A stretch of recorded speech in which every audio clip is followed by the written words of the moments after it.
There is not a person in this room that is not constantly up under attack.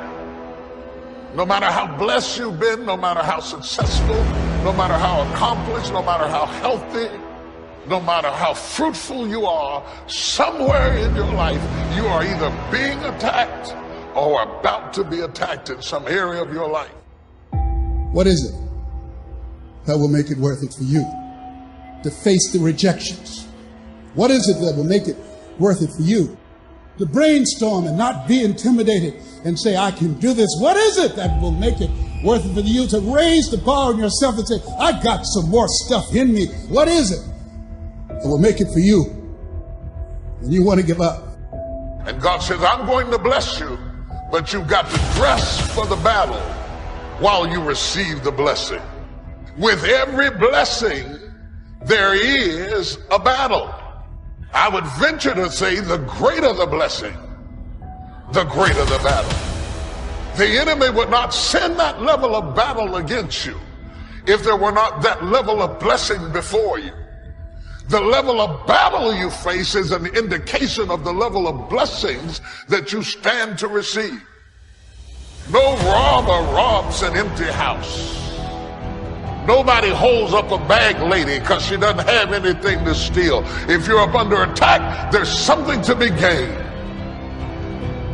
See, you got all dressed up not to run. You got dressed up to stand, not to give place or territory, not to evacuate the turf that's yours. And it's in these moments right now that so often we feel like backing down. Life ain't gonna be easy. Ain't nobody gonna hand you nothing. You still gotta go to work. You still gotta compete against everybody in your industry. Life's still gonna happen while you trying to blow up. It's the obstacles in our life. It's the hardships. It's the mountains that we climb that make life worth living. But the mountain's not supposed to stop you. Your mountain has the materials for your miracle. Just because you feel afraid doesn't mean you have to be afraid. Just because you feel discouraged doesn't mean you have to be discouraged. Just because you have fear doesn't mean fear has to have you. It's hard to handle it. You got to fortify yourself and say, come on with it. I've got to step into it. If you're going to be successful in this game, you got to have a dog within you. You got to know it's a dog fight, and you got to go get that fight. A man's character is not judged after he celebrates a victory, but by what he does when his back is against the wall. So no matter how great the setback, how severe the failure, you never give up.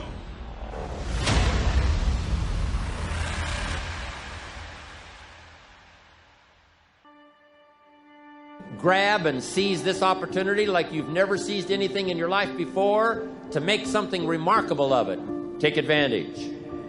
Don't be lazy, especially in the spring. Don't be distracted, especially in the spring. You've got to take advantage of every spring that comes because there's only a handful. Life isn't forever. It finally comes to an end. One of the Beatles wrote, all things must pass. The sunrise doesn't last all day. Spring doesn't last all summer. The sunset doesn't last all night. We all have periods of time, pieces of time. And when those pieces of time comes, what you've got to do is take advantage of each time that comes. At the longest, life is brief. At the longest, life is just a small period of time.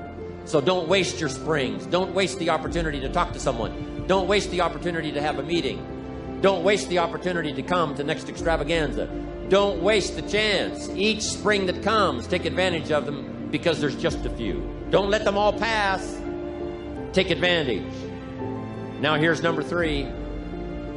In the course of the seasons, 1 is the winter, 2 is the spring, 3 is the summer. The summer is called challenging time. In the summer, we've got 2 things going for us. 1 is opportunity, but the other is to watch out for your enemies. Nourish your values in the spring. in the summer. Like a mother, nourish the values. Distributors you've got, make sure that they get plenty of nourishment from you, plenty of training from you, plenty of understanding from you. Don't be short, don't be careless. Give them your best, like a mother would give the best to her child. Be like a mother in the summer and give the best you've got to everybody you can reach and everybody you can touch. It's called opportunity in the making. Be careful of those around you. Well, here's what you've got to understand. It's not the 13th floor that sends you your check. It's not the computer that sends you your check. Some live human being had to make it possible for that money to finally get to you. So remember, it's human beings that make our lives valuable. It's not systems, it's not numbers in the marketing, it's not computers, it's not the printout, it's not points, and it's not royalties. What makes us all rich beyond our wildest imagination is people. So be mindful of investing in the summer in every person you can possibly invest in. They will make you wealthy. Of course you struggle to remember it in your day-to-day life because life is difficult and it's harder to do things than not to do them, and it's harder to do them well than to do them badly. You know, and it's easy to sit around and be hopeless. I don't mean it's emotionally easy, because it's not, but it's procedurally easy to be useless and to fall back into your old habits and to not discipline yourself. And it's a matter of continual practice, slow continual practice.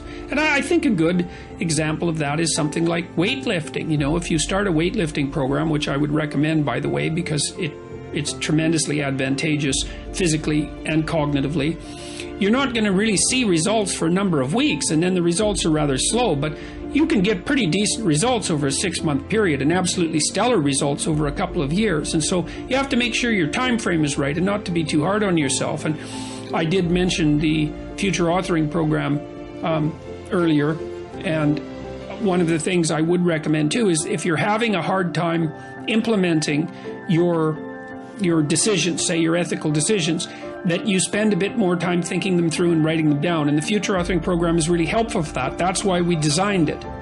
And so get your goals straight and continue to practice every day. And if you're not succeeding, then make your goals slightly smaller. You want to make your goals large enough so that they challenge you, but small enough so that you have a reasonable probability of succeeding at them on a day-to-day basis. And then you have to also understand that if you fail on a given day, like let's say you're trying to quit smoking and you quit for 2 weeks, and then you have a cigarette and you think, oh my God, now I've screwed it up, I'm not quitting anymore. You smoke a whole pack of cigarettes. It's like, well, there's a couple of mistakes there. And one is, well, just because you had a cigarette doesn't mean you failed. It just means that you had a cigarette. You can start stopping again the next day. And the fact that you had 1 cigarette in the last 2 weeks is a hell of a lot better than the 2 weeks that you had before that. And so you've got to be realistically humble. You've got to be ambitious enough in your goals so that you're pursuing something that you regard as truly meaningful and worthwhile. You know, and maybe you can judge that to some degree if you think about someone you love attempting the same thing and think about how you would feel if they managed it. And if you would feel good, then that's probably a good what would you say? That would be a good evaluation strategy to use on yourself. So you want your goals to be of sufficient nobility so that you can live with yourself properly if you're pursuing them, but you want them to be small enough so that you have a reasonable probability of implementing them. If you're having a discussion with someone and they're talking about things that don't have those characteristics, right, that they haven't made personal, then the conversation is almost never interesting. It's because the person they really are an empty shell through which ideology, cliches and slogans are pouring. There's nothing about that that's compelling because you don't see the grappling. You don't see that the other person has grappled with the ideas and come to their own unique conclusions. And it really is in that mingling of the abstract and the particular that compelling wisdom is to be found. And so that's and then concretely speaking, Well, there's ways of earning your knowledge, and part of that is reformulating it in your own words. That's thinking it through, right? And discussing it until you have it at hand. You can talk about it and you can generalize from it because you truly understand it. But a huge part of that is also putting it into practice and deriving your own conclusions as a consequence. And some of that can be done with debate. It's like, here's an idea I came across, and here's the idea, and here's what I think it means. And this is how I think it would change things if I put it into practice. This is how I understand this idea. And what do you think of that? Like, that's a good debate or discussion, you know? Because then the other person can say, well, I don't really agree with the way you formulated that, or I don't agree with your conclusions. And hopefully it's a real discussion and not just one-upmanship, you know, because that's a pretty dull game.